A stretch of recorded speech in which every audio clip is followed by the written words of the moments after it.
जय श्री राम, जय बजरंगबली। तो दोस्तों, सावन के महीने में हनुमान जी की पूजा का भी विशेष स्थान है। अगर आप श्रावण के मास में हनुमान जी की विशेष पूजा आराधना करते हो तो आपकी मनोकामना तुरंत पूर्ण हो जाती है और हनुमान जी तुरंत अपने भक्तों के लिए दौड़े चले आते हैं, क्योंकि हनुमान जी संकट मोचन कहलाते हैं और वो अपने भक्तों को संकट में नहीं दे सकते हैं। इसलिए जब जब किसी भगत ने हनुमान जी को पुकारा है तो वो उसकी रक्षा करने के लिए तुरंत दौड़े आते हैं और थोड़ा सा उपाय करने से हनुमान जी प्रसन्न हो जाते हैं।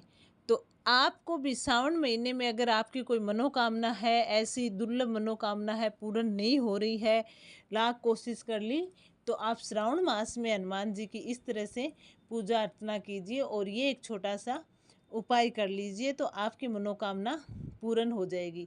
भले ही वो मनोकामना आपकी नौकरी से संबंधित हो, भले ही वो पढ़ाई से संबंधित हो, भले ही आपके दाम्पत्य जीवन में झगड़ा क्लेश से संबंधित हो, आर्थिक स्थिति से संबंधित हो, या फिर विवाह संबंधित हो, कोई भी मनोकामना हो, वो आपकी मनोकामना, आपकी इच्छा या आपकी समस्या, उसका समाधान हनुमान जी के पास मिलेगा। और श्रावण मास में जब इतना सकारात्मक वातावरण होगा, क्योंकि पूरे श्रावण मास में भगवान शिव की पूजा करते हैं, मंत्रों का जाप होता है, तो पूरा ब्रह्मांड एकदम सकारात्मक ऊर्जा से भरा हुआ रहता है।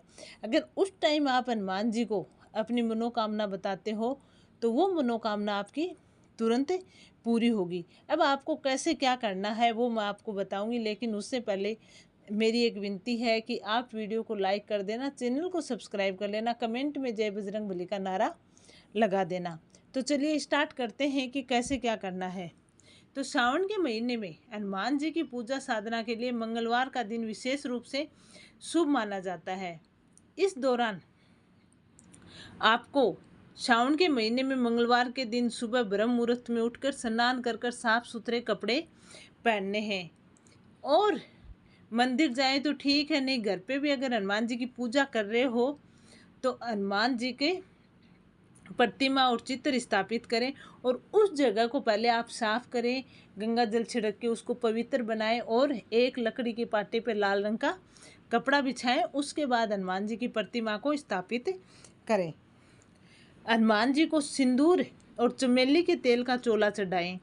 श्रावण मास में ये ध्यान आप कर लेना और फिर पूजा करें।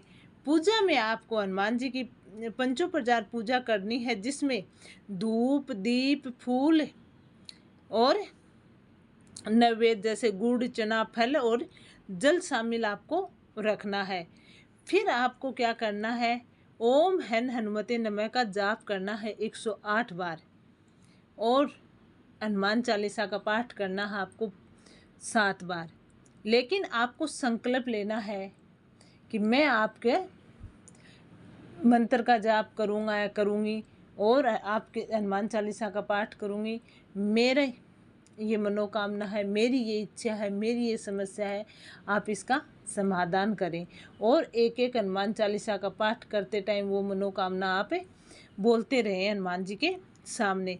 उसके बाद आप हनुमान जी की आरती करें और हनुमान जी के आपकी जो मनोकामना है वो आप या तो वाइट पेपर ले, लाल पेन से लिख के रख दें, या फिर भोजपत्र ले आएँ, उस पर आप लिख के हनुमान जी के चरणों में रख दें। हो सके तो आप हनुमान जी के मंदिर में ही जाके ये करना और इस हिसाब से करना कि शांति रहे, आपको रोके टोके नहीं। उसके बाद मंगलवार के दिन जब आप हनुमान जी का हनुमान चालीसा का पाठ वगैरह कर लोगे, उसके बाद प्रसाद हनुमान जी को चढ़ाना है और कुछ प्रसाद अपने परिवार को भी बांट देना है। कुछ विशेष बातें हैं जो हनुमान जी की पूजा के दौरान आपको ध्यान रखनी है। हनुमान जी को सिंदूर का चोला चढ़ाना बहुत शुभ माना जाता है और हनुमान जी को सुंदरकांड का पाठ करने से हनुमान जी प्रसन्न होते हैं। तो आपके पास अगर टाइम हो तो आप सुंदरकांड का पाठ भी ज़रूर करें। लेकिन एक बात का विशेष ध्यान रखें, अगर आप महिला हैं तो आप पूजा कर सकते हैं, प्रतिमा को स्पर्श नहीं करें। मंदिर में आप जा रहे हैं तो वहाँ पे आप पूजा कर रही हैं तो हनुमान जी को तिलक नहीं लगाएं, हनुमान जी को चोला नहीं चढ़ाएं। इस चीज़ का महिलाओं को विशेष ध्यान रखना है हनुमान जी की पूजा अर्चना में। तो इस तरह से आप श्रावण में जितने भी मंगलवार आए, आप 4 आए 5 मंगलवार आए, उसमें आपको हनुमान जी की इसी तरह से पूजा अर्चना करनी है, इसी तरह से हनुमान चालीसा का पाठ करना है। फिर आपको देखना आपकी मनोकामना तुरंत पूरी हो जाएगी। आप पहले श्रावण के मंगलवार को करोगे तो दूसरे मंगलवार तक आपकी इच्छा पूरी हो जाएगी।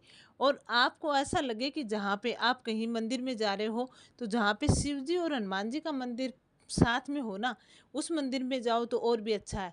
पहले आप शिव की आराधना कर लो, उसके बाद हनुमान जी की आराधना कर लो, तो उसका फल आपको दुगुना प्राप्त होगा। तो आपको ये वीडियो कैसे लगा कमेंट करके ज़रूर बताना। कमेंट में जय बजरंगबली का नारा लगा देना, चैनल को सब्सक्राइब कर लेना, वीडियो को लाइक कर देना। जय बजरंगबली, जय श्री राम।